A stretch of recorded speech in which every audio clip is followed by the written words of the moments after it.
Hein, il a raison. On est piloté par une minorité de 8% des Français. 92% des Français sont vaccinés. Et notre vie sociale est bloquée, complètement engluée dans ces restrictions, parce qu'on a 8% de gens qui disent non, nous, non. Ben nous, on ne jouera pas les règles de la citoyenneté. Ce sont des citoyens français. Il n'a jamais rien dit d'autre. Parce que j'ai entendu dire qu'il essayait de séparer les Français, etc. Mais ce pilotage de notre société par une minorité, c'est ce qu'on dénonce de partout. Alors d'abord, c'est pas cette minorité qui pilote la société. La preuve, c'est que les autres... Écoutez, excusez-moi, mais moi je fais la queue comme vous, devant les pharmacies, je fais 200 mètres de queue pour faire des autotests pour mes enfants, je fais 200 mètres de queue. À peu près normalement dans les conditions qui sont celles de l'époque. Mais c'est pas ça qui pose le problème, Bruno Bonnell. Ce qui pose le problème, ou ce qui pose question en tout cas, ce sont les mots employés par le président de la République. Est-ce qu'il faut employer ces mots vis-à-vis de ces personnes? Elles sont 5 millions en France qui ne veulent pas se faire vacciner pour une raison ou une autre. Les discours que j'ai entendus hier jusqu'à 2h30 du matin à l'Assemblée nationale, il faut faire de la pédagogie, il faut les comprendre, il faut les accompagner, ils n'ont pas accès aux soins, etc., etc. Nous avons mis des moyens considérables depuis 2 ans pour convaincre toutes ces personnes. La preuve, quand il y a eu le pass sanitaire, il y a eu 12 millions de personnes qui ont trouvé sans aucun problème de quoi se faire vacciner. Donc on a accès aux soins. Ce n'est pas vrai, ce sont des mensonges et des masquages. La réalité aujourd'hui, c'est qu'il fallait choquer. Et moi, ce que j'entends dans mon quotidien, mais comme vous tous, on le dit dans la vie privée.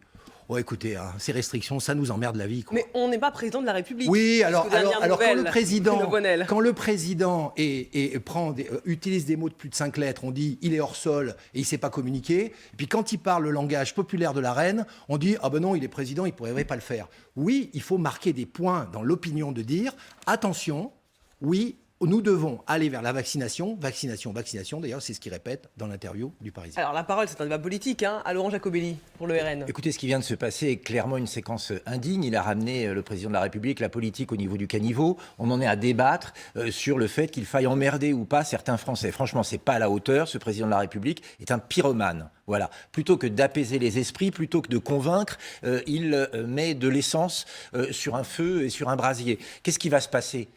Est-ce que vous croyez que demain, un non-vacciné qui aura entendu le président de la République leur dire « je vous emmerde » vont avoir envie de changer d'attitude? Il exacerbe les tensions. Parce qu'il croit, parce qu'il fait le calcul que c'est son intérêt.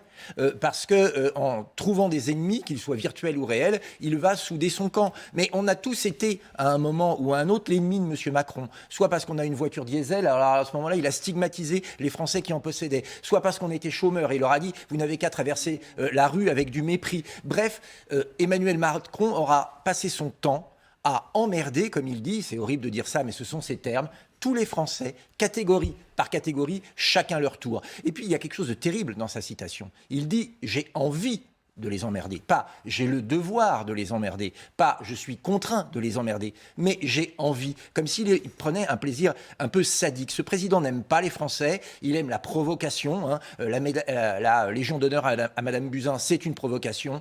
L'emblème européen sous l'Arc de Triomphe, c'est une provocation. Bref, il dit à tous ceux qui ne posent pas comme lui « je vous méprise, je vous relègue au banc de la citoyenneté, c'est inacceptable ». Il est temps enfin d'avoir un président, une présidente, je l'espère, Marine Le Pen, qui unisse les Français, qui les rassemble, qui leur explique, mais surtout, il n'y a pas de Français de seconde zone. Moi, j'aurais aimé à un moment, qu'il ait des paroles aussi dures contre ceux qui attaquent les Français par le terrorisme, ceux qui brûlent des voitures dans les banlieues. Là, il n'emmerde personne. Là, il appelle à la bienveillance et à la citoyenneté générale. Mais pour une question de vaccin, là, il appelle à mettre des Français au banc de la société. C'est inique, inacceptable, historiquement, c'est du jamais vu. Florence Portelli, parler vrai ou exacerbation des tensions, ces propos du chef de l'État? Écoutez, moi je considère déjà qu'un président de la République, c'est pas un matador, qu'on n'agite pas le chiffon rouge comme ça et que c'est en effet indigne.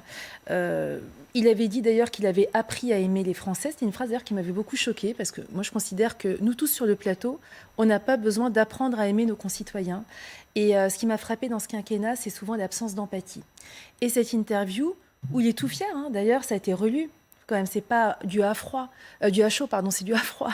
Ça ne déborde pas d'empathie. Et moi, ce que j'attends aussi d'une présidente ou d'un président de la République, c'est une certaine bienveillance, c'est une certaine empathie.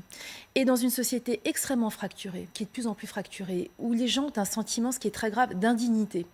Moi aussi, dans la rue, je rencontre des gens qui me disent je me sens moins, comme ils parlent d'emmerder, je me sens moins qu'une merde.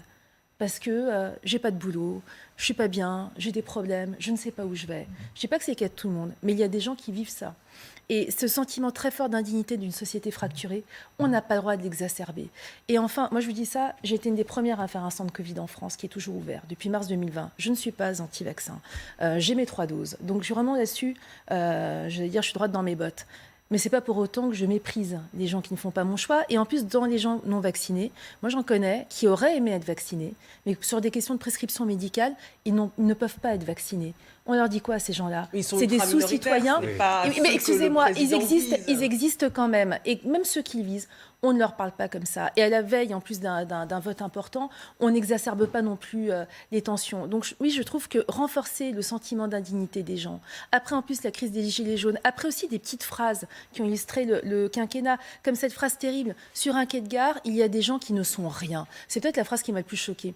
Il l'a regretté. Il l'a regretté, c'est vite oublié, la preuve. Non, je pense qu'il est en train de faire croire, j'espère d'ailleurs que les gens de l'AREM vont peut-être s'indigner aussi par rapport à ça, mais que la Macronie, c'est finalement du mépris de classe, c'est un mépris social. Et moi, en tant qu'individu, en tant que petit individu, parce qu'on est tous pareils, on finit tous au même endroit, eh bien ça me choque et je trouve ça irrespectueux. Et je vous dis, pour moi, exacerber le sentiment d'indignité, c'est une faute morale. On n'humilie pas les gens. Humilier, ça n'amène à rien et ça ne mène pas vers la grandeur.